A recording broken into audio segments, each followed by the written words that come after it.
Let's take a look at our next system of inequalities here. So here, once again, we see inequalities that are not solved for y, so we need to go ahead and do that first. So if I take the first one, all we really need to do here is add x to both sides and come up with y is less than x plus 7. Let's go ahead and let's graph that. So we are starting on our y-axis at 7. We have a slope of 1 in this case, so going up 1 over 1. To make sure we have enough points there, and then we're going to go ahead and draw our line through those points.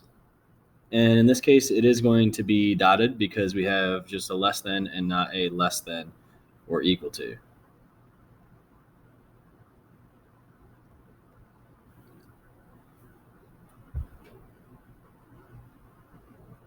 we go ahead and solve our second inequality, well, let's do our shading first. So in this case, we need a test point. Let's go ahead and let's use 0, 0.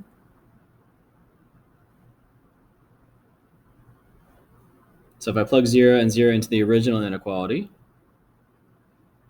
I get 0 is less than 7. So here we see that 0 is in fact less than 7, so that point was true. So we want to make sure that we shade on the side of 0, 0 in our first inequality.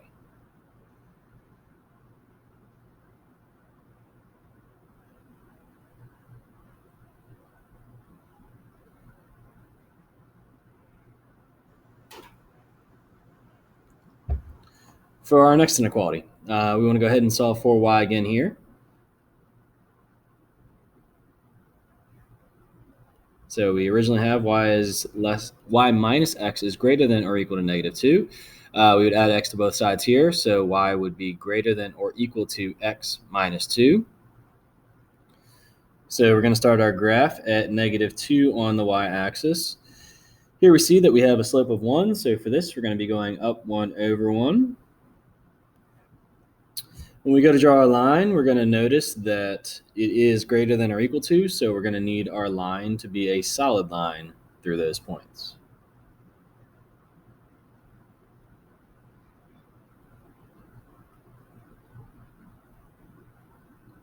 Now, if you didn't already notice, you can see that our lines are actually in fact parallel. They both had a slope of 1. So our solution to this is going to look a little bit different. Let's go ahead, let's do a test point and determine which side we're going to be shading. I'm going to go ahead and use 0, 0 again, since I do believe it's going to be shaded above that red line. So if we plug 0 and 0 into our original inequality, we come up with 0 is greater than or equal to -2, which is in fact true. So we're going to be shading on the side of 0, 0, which is going to be above our line.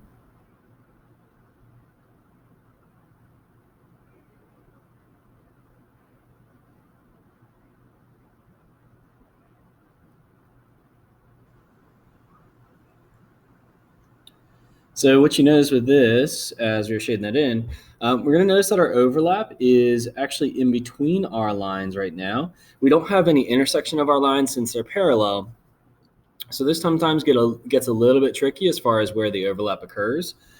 We do have a solution because our two shadings are overlapping in between these two lines. So therefore, we're going to have that as our solution to our system. What you might end up seeing in other problems where you have parallel lines, you may sometimes see where like the blue line would be shaded this way, the red line would be shaded this way as well. And so your overlap could be up here in this region, or kind of the complete opposite. You could have both of them shaded down this direction, and your overlap would be down here. The other possibility, which doesn't happen too often, but the other possibility is that the red could have been shaded this direction, blue could have been shaded this direction, and in that case, there wouldn't be any overlap, so therefore we wouldn't have a solution to the system. All right, let's move down to the last graph here. So these are going to notice we do have just one variable for each of them, so we're going to have to remember to use Hoy-Vux. And just a reminder what that kind of stands for. So the Hoy part, we're talking horizontal line, a slope of 0, and our equation will be y equals a number. For the Vux part, it's going to be a vertical line, undefined slope. Our equation will be x equals a number. So as we look to graph our first inequality here, we see y is greater than -1. Since it is just essentially y equals a number, we know that this is going to be a horizontal line, which is going to pass through -1 on our y-axis. This is going to be a dotted line since it is just greater than and not greater than or equal to. So we want to make sure that we're drawing a dotted or dashed line through that point. And then for the shading, if you remember, we just kind of have to think about our y values and what's going on here.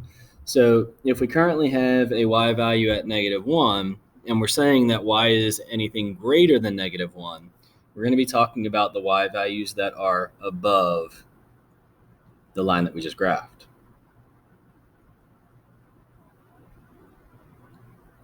If you're really unsure and you're uncomfortable about that, you can always just plug in a y value from your y-axis and determine if that's true or not.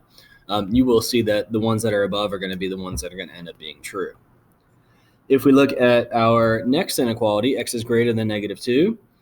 Since this is x, essentially x equals a number, we know that it's going to be a vertical line, which is going to pass through -2 on our x-axis. Once again, we're going to have a dashed line because it is just greater than and not greater than or equal to. So we'll have a vertical line going through that point. When it comes to our shading, we know that the x values are going to have to be greater than -2. So when we look on our x-axis, the x values that are greater than -2 are going to be found to the right of that line.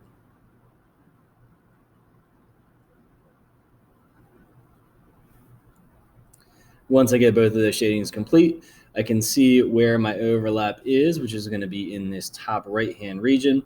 So as always, we want to go ahead and darken that in so it represents all of our solutions to the system of inequalities.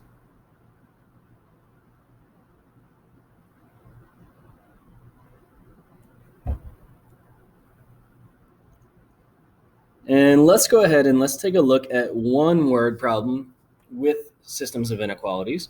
We don't typically see word problems with inequalities, partly because we can only graph them and we can't really solve them any other way. But let's go ahead and take a look. The process is going to be very similar to when we were setting up with equations. In this example, it says that the theater club is selling shirts. They have only enough supplies to print 120 shirts. They will sell sweatshirts for $22 and t-shirts for $15 with a goal of at least $2,000 in sales. So first thing we always do with systems is we try to identify our variables, identify our unknowns, and assign them a variable. So in this case, what we don't know is we don't know the number of sweatshirts or the number of t-shirts.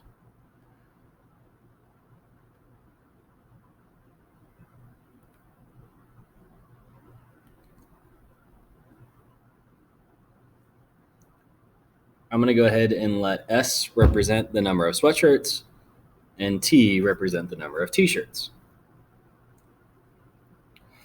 So when we look at that first piece of information, we know that they only have enough supplies to print 120 shirts, which means we can't print any more than 120 shirts, but certainly we could print less than that.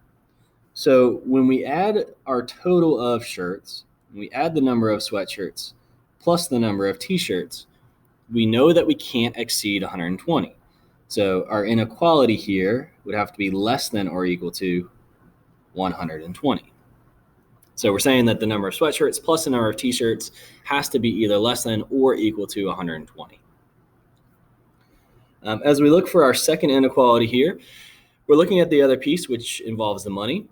So just like we've been seeing a lot with these types of problems, if we have sweatshirts selling for $22, we take the cost of a sweatshirt times the number of sweatshirts, which we're representing as S.